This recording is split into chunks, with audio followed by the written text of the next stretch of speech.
Hi, I'm the Battery Professor. I teach people about batteries and how they're used in different applications. Subscribe to this channel and learn more about topics such as battery technology, car and truck batteries, including EVs, and how to size batteries for your home and RVs.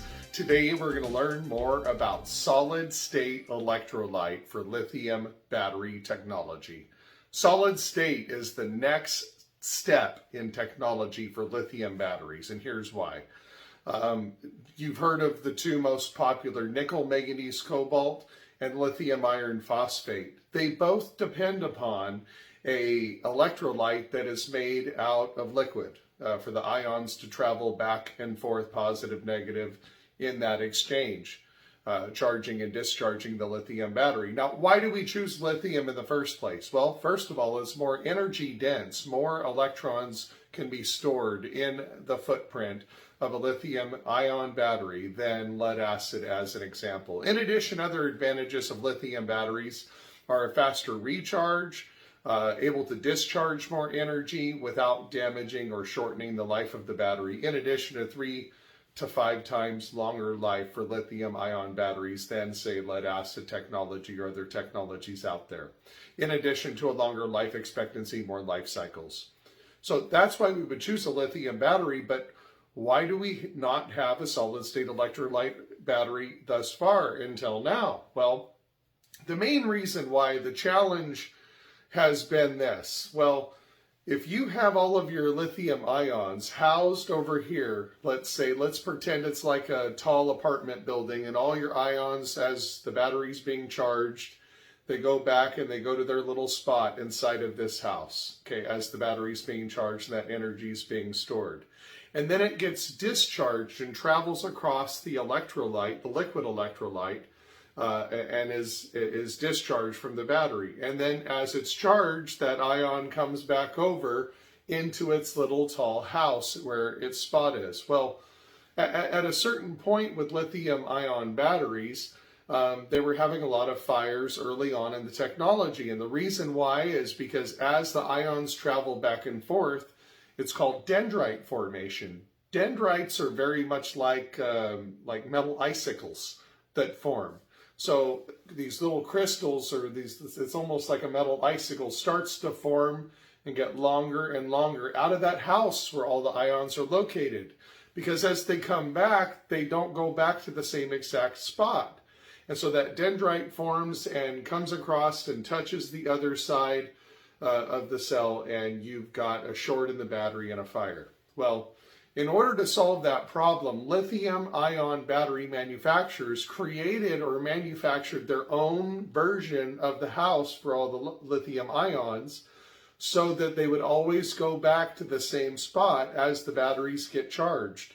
They would always go back to the same spot, eliminating that dendrite formation. But the problem with that is there's less energy density because you can only fit so many ions in that tall apartment building, if you will, just to give you the visual, in order to keep the dendrites from forming.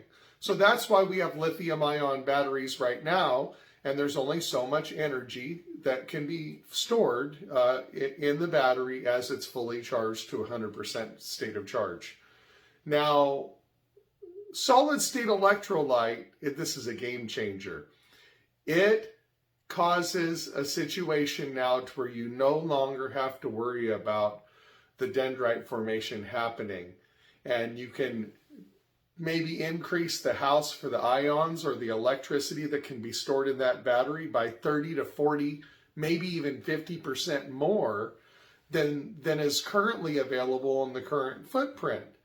So what happens is the solid state electrolyte, by having that energy density increase, more ions being able to be stored in that apartment building, solid state electrolyte instead of a liquid electrolyte stops the dendrite formation right there at the apartment building or the house as the dendrites try to form.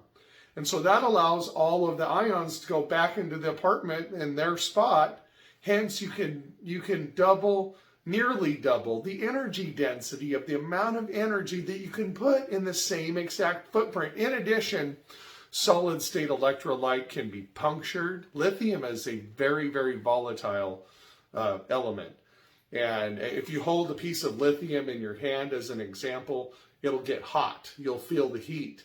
So it's very volatile. You cannot have it get punctured or you could start a fire potentially. But with solid state electrolyte, you can puncture a cell and a fire would not happen. So it's safer.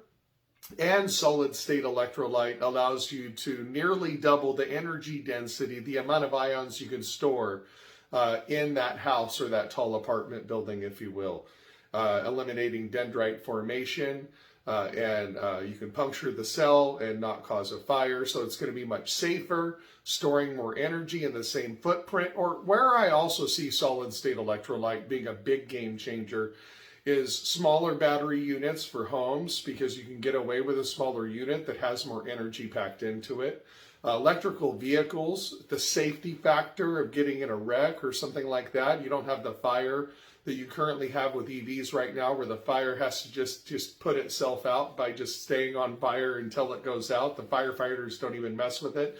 Solid state electrolyte can make that safety factor for EVs increase tenfold. So now it's much, much safer. In addition, more energy can be put in the same exact footprint. So you could increase your drive time, the amount of miles you could drive on a full state of charge, by 30-40% more drive time for an electrical vehicle. Or solid state electrolyte can also allow us to shrink some of our current devices that have to have space for so much battery. Well, now with solid state electrolyte, you can store the same amount of energy maybe in a smaller footprint, hence miniaturizing some of our devices and making that more effective for us. So very cool. We learned all about solid state electrolyte today. Like this video, subscribe, hit the notification bell in the corner.